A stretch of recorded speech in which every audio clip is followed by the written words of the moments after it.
The Godfather Part 2, The Empire Strikes Back, The Dark Knight, Dune Part 2. One of these things is not like the other. As of Thursday, February 29th, 2024, Dune 2 has a 96% rating on Rotten Tomatoes. It has a 9.1 IMDb score last time I checked, and it has an average letterbox review of 4.5 stars out of 5. And if you're anywhere online or in any form where people can talk about this movie, such as Twitter, such as Instagram, wherever you're consuming your social media, you'll see that Dune Part 2 has already had an extremely loyal fan base who is willing to go to bat for this film and saying that anyone who doesn't call this movie a straight up masterpiece is biased and dumb. So the question I lay before you is Dune Part 2 a masterpiece? My name is Ben Friedman, film critic, and I just got back from seeing Dune Part 2. And let me just, you can probably already guess from the tone of my voice. No, this is not a masterpiece. Dune Part 2 is a lot of things, but masterpiece would not be a word that I associated with Dune Part 2. This is directed by Denis Villeneuve. This is his follow up to the 2021 sci fi epic Dune. Dune Part 2 follows Paul Atreides, played by Timothee Chalamet, as he unites with the Fremen people of the desert planet Arrakis to wage war against House Harkonnen. Based on Frank Herbert's 1965 novel, Denis Villeneuve returns to the director's chair, along with Greg Fraser returning for cinematography and Hans Zimmer returning for the score. Dune Part 2 features a cast of Timothée Chalamet, Zendaya, Rebecca Ferguson, Josh Brolin, and Dave Bautista, all reprising their roles, and features new cast members including Austin Butler, Florence Pugh, Christopher Walken, and Leia Seydoux. And I really want to just kind of get into talking about Dune Part 2 because I know I'm not mincing my words here, and I also kind of want to be careful because I do want to address my issues with Dune Part 2 logically, because I could have a very emotional reaction to what I really despised about Dune Part 2, but I also think that isn't helpful. When I want to talk about Dune Part 2, I do want to acknowledge what works about this movie, but also what then makes what works about this movie kind of what's fundamentally wrong with my experience of watching Dune Part 2. So you're going to hear whenever anyone is talking about this Dune series directed by Denis Villeneuve that this is a visual spectacle. This is a masterpiece of visual storytelling. And it's going to be hard to argue against this. This movie is beautiful in the way it looks. In all of its special effects, it is A plus. In the world building that it achieves, it is pretty spectacular to behold. There is not one bad second of visual storytelling being told on screen. I think this movie looks great. And just because I think it is a visual spectacle does not mean that I have to then say that I thought the movie was then visually interesting. I thought Doom Part 2 was completely visually uninteresting. It was kind of just the feeling of being so repetitive after a while. We're in this desert and I'm like, I get it. I kind of just get this look and I don't need to be here anymore. And I get it. I let me just also acknowledge real quick. I get what this story is, and I get that we are supposed to spend time on this desert planet of, I believe, is it called Arrakis? Do I have that correct? But I do get that we are supposed to be here. It's just that this planet becomes so boring and so lifeless, and I just didn't think the cinematography or the coloring of the planet or really anything, the set design of it, didn't do anything to help that. That was just a huge like barrier that I had to entry of this movie where I kept watching it and I was just like I, the visual language of this film, while is spectacle at its kind of purest form, is one that's just not gravitating to me, where I just find myself feeling turned off by it, where I'm just like, I wanted more, or maybe more style in the way that it looked, more variety within this desert planet, maybe just more color in there. And I get it's sand, I get it. So that was one issue that I really felt while watching this film, but also with this visual style that I had issues with, I had that kind of with every feature of this movie. I know this movie is from top to bottom well done. Technically, like the costuming is proficient. The score is at this point, it's kind of hard to say anything less than iconic. I mean, it won Hans Zimmer his last Oscar in 2021. Like he won an Oscar for the Dune score. The set design, all that, like the production design, it's all there. And yet I just didn't find it in service of everything. When I was watching it, I was just like, yeah, this is what this world should look like. But that doesn't make it interesting. I found myself thinking like, oh, I've seen this before. And obviously we saw the predecessor before this. Like I am in full acknowledgement that Dune Part 1 came out just a few years ago. But more of what I'm trying to say is there wasn't any visual language that felt new or unique in this. The characters' costumes, I'm like, okay, I've seen this in other movies. And they're just kind of in black or gray. There's the soldier's outfit, and I'm like, that's just kind of like designed to look like camo. Like it has a little bit of a futuristic look to it, but essentially like that just it kind of just has the look of armor camo, and I'm just like, okay, that's not great.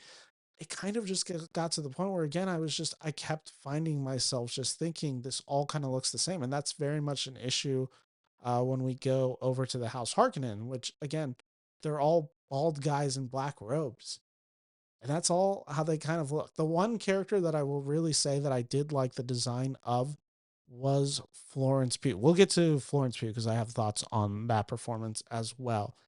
But yeah, while watching this film, I was just like, this all kind of is just starting to blend together. Like there's no personality intersecting between these. Again, maybe it's all proficient, but I'm not feeling life emerging from the screen, which was starting to really frustrate me as this film does have its length. And you really do feel the length of this movie. I want to focus on some of the performances here because I think this is really my main critique of the movie. Because again, while I still am acknowledging that there are visual issues that I have with this movie, it's also I think it's easy enough for me to almost disattach them because maybe that's just not my visual language that I respond to, but that doesn't make it anything less than great. And that is what this film is visually. This film is visually great, even if I didn't gravitate toward it and it didn't do anything for me personally. The characters and storytelling is really where I have some fundamental issues with Dune Part 2. And so let's start with the performances. Timothee Chalamet is front and center as Paul Atreides in this movie. Apologies, I feel like I just butchered that. Paul Atreides in this movie. And he's really good. This might be the best Chalamet has ever been in a movie. Like, I am not afraid to say that. I thought, in particular, the final hour of this movie, where he really becomes front and center, where he really takes over the screen, I thought he was riveting and I thought he did an incredible job. And it feels like a boy turning into a man. Like this felt like a real man performance from Chalamet, something that I can't really say I've seen in his career. This really did feel like I'm trying to think of a similarity to this, but it really did feel like the welcome to the party. Like you've graduated from childhood to adulthood, and they're even the way he held himself, I was just like, oh, okay, this is now an adult actor. And I get that he's been an adult for a few years, but he still has always kind of gotten to be able to rely on that childhood like youth and look to him. So that was an exciting thing. I do think Chalamet is quite good. Austin Butler, who is probably the big villain in this movie, I think it is fair to say, he is the Duke Barry. What is it? Oh my gosh, I always get these names mixed up. He is the Duke Harkonnen's nephew. Butler is something in this movie. I think it's a pretty dedicated performance, and I will admit I couldn't take my eyes off it. It was also the case if I just think this character, if not underdeveloped, then just we needed more of his energy and more of this character. Like this film just needed that energy that he was bringing. He is essentially doing an impression of Stellan Skarsgård. Like just straight up, he is trying to replicate the voice, but his manic energy and psychopathic tendencies in this film are so well utilized and realized within the context of Dune Part 2 that it was he was magnetic to watch on screen even if I wanted more from him. Speaking of people I wanted more from, I thought the women were questionably used in this movie. Of course, Dune Part 1 doesn't really use Zendaya much. She's kind of in these flash forward scenes or these visions that Paul is having. And then the final like 20, 30 minutes of the film, we get to the Fremen people in the end of Dune Part 1. And that's when the Zendaya character comes more to life. But again, she's kind of set up to be a big character in Part 2. And then Part 2 comes and they don't do much with her. I mean, she's the love interest to Paul. Uh, but that's about it. I didn't think she really graduated past that. I mean, I really was just like, I wanted more from this character, and I thought Zendaya did a good job with what she was given. But I did find myself just thinking like I want to see more of this character, and I just and specifically, and I'm not going to go into spoilers, but there's a decision made with for this character in the third act, and I just didn't get it. I mean, just straight up, I didn't fully understand how to react to it, how to emotionally react to it.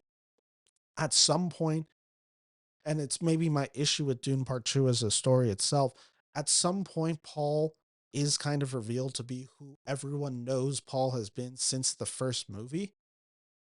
And yet, this character that Zendaya plays, the love interest, isn't really acknowledging who Paul is. And it just, I didn't get why. Like, there was just a gap in, if not logic, then storytelling there where I'm just like, oh, okay, she's doing this because this is what this character has to do in this moment because that's what the book does. And I didn't think it crossed that bridge to get there. Florence Pugh is also in this movie. I thought this was a pretty horrendous role. I mean, and again, I think Florence Pugh is good with very limited amount of screen time in this movie. I didn't think it was a nothing burger type for me where when watching I'm just like they didn't do anything with her. Like she has a few moments and she plays well off Christopher Walken, the who plays the Emperor in this movie. But in reality, I was kind of just watching and I was like, I want more from her. And again, maybe this is the issue of casting high list, A-list actors, some of the brightest and youngest and sexiest stars in Hollywood right now, that you want to see more from them. And they're in these kind of small little nothing parts. And it's like, well, wait until Dune Messiah because this character is going to become a big deal. And it's just like, okay, you introduced them, but I have no emotional connection to this. And that was really a big issue I had the entire time while watching Dune Part 2 was I just lacked emotional connection to this movie. I thought it was, if not cold, I thought it was a movie, and I'm trying to think how the best way to describe this. If Dune Part 2 was not cold, I found it to be a movie that never raised my heartbeat. There are certainly some well shot action scenes. There's also a few hand to hand combat scenes that I thought were poorly edited and poorly shot on Denis Villeneuve's part. But there is some really exciting action, and yet it just didn't mean anything to me. I found it to be not stakeless, but empty. It never moved me in any form. So I didn't have this any form of emotional connection to the story. When watching the movie, I kept thinking of this idea. We obviously know what the story of Dune is because there's the 1965 book by Herbert. And from my understanding of it, I haven't read the book, I've seen the other movies. I've never read the book. From my understanding of it, it's a dense world that is being explored in the world or in the book of Dune. And Denis Villeneuve is doing a really incredible job adapting a story that for many felt unadaptable. And he has to hit the plot points of the story. You know, we know what Paul goes through in the first movie. Uh, we know that the Harkonnen takes out his father. That Paul is now out for revenge. That Paul has the sand, and then that like it awakens his eyes. And then he goes through and he becomes essentially he starts being seen as this messiah figure, and then this goes on, and then we get this character introduced of the nephew of the Baron, and it's all these little things that we know are going to happen in this story. And that's kind of how I felt that the screenplay laid itself out. Like, okay, well now we need to get to this big scene, and now we need to get to this scene, and now we need to get to this critical scene, and now we need to get to this critical scene. So the plot's all there, but there's no actual story behind that plot. I found it to just be empty and emotionless. Like it felt very controlled and very much going for, again, that visual storytelling. But emotionally, I didn't think it captivated. And in a storytelling sense, I didn't think it did anything. And I'm trying to think how best to describe this phenomenon of plot versus story. But like I said, all these events happen in the movie, but I really couldn't tell you what Dune Part 2 is about besides this guy realizing that he is essentially the one, that he is the Messiah. That is the overarching plot of Dune Part 1 and specifically Dune Part 2. And again, I don't think that's a spoiler. Apologies if you do deem that a spoiler. But there's no thematic themes to this movie. This movie feels like it is trying to be, if not a political statement, then at least reflect on political ideas, but it almost seems uninterested in wrestling with anything. Uh, it's a movie that talks a lot about power. It talks a lot about who's in control, emperors, dictatorships, freeing, liberation. And yet, I don't think that's really in the movie besides what you see. I mean, like I said, you see all these things, but it's not stirring. It's not even really trying to wrestle or discuss these topics. It's just kind of like, oh, now these characters must liberate. And we see that scene played out. We don't feel the weight or consequences of that. And it's like a movie that's so not really interested in that. And I guess that's fine. But when watching Dune Part 2, I kept coming back to this feeling of I want this movie to be more engaging with its I want this movie to be more engaging with the world that it is playing with. It's visually engaging itself, but in terms of the thematic values and weight of this movie, it seems kind of uninterested in it. Rather, it's more of trying to be like, well, we have a lot of book to cram in a movie.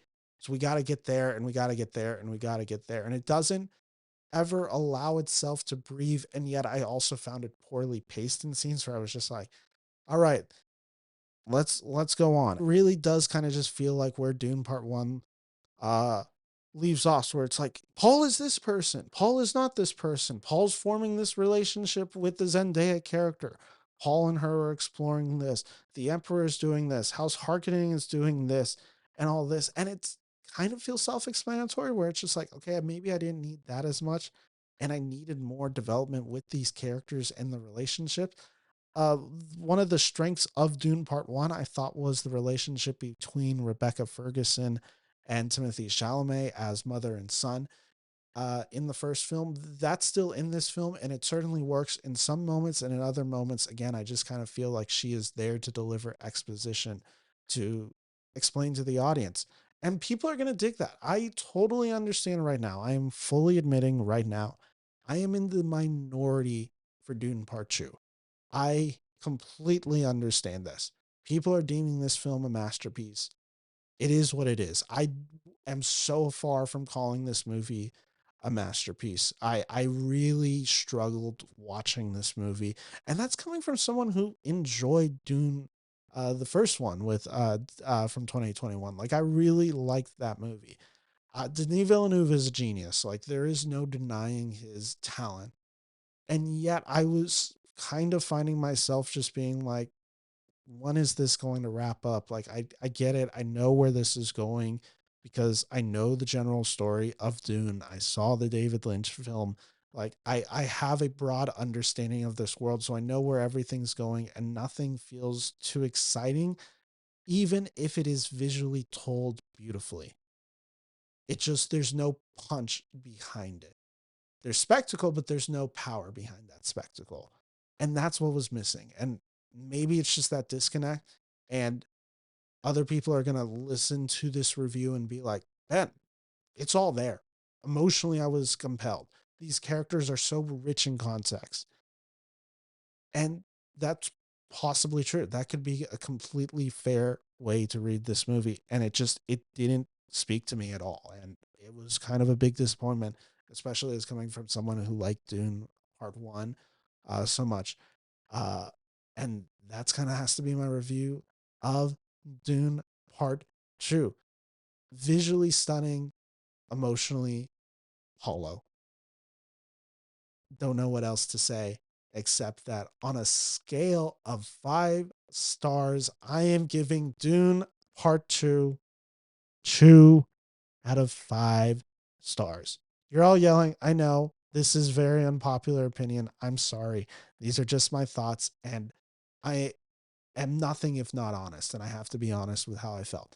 And I will just say, I will probably do a podcast in depth about Dune Part Two. And last time I did this, because I saw Dune Part One, and the first time I was pretty mixed on the movie, though still positive. I still remember giving it a 3 out of 5 star review when I initially saw it. After seeing it again in theaters with my friend after doing the podcast, my respect for the movie really grew. So maybe this is the case of Dune Part Two is going to be a movie that grows in my respect. It's just kind of hard to imagine because some of the emotion and intensity that I felt with Dune Part One just was completely absent in Dune Part Two. And that's going to be a big hill for me to overcome with this movie. So that's that. 2 out of 5 stars for Dune Part 2. And if you like this video, make sure to like and subscribe. And if you're going to blast me in the comments, I get it. Just do it. I can totally handle it. And I want to actually hear everyone's honest opinions. I think that is the best. And I really want to engage in film criticism on Dune Part 2. Just, I beg you, please, please, please, please be nice to each other. That's all I ask. You don't even need to be nice to me. Just be nice to each other. With that all said, my name is Ben Friedman, film critic, and we'll be back this Sunday with a review for the film Spaceman and talking about the one and only Adam Sandler. Thank you so much for watching. Take care.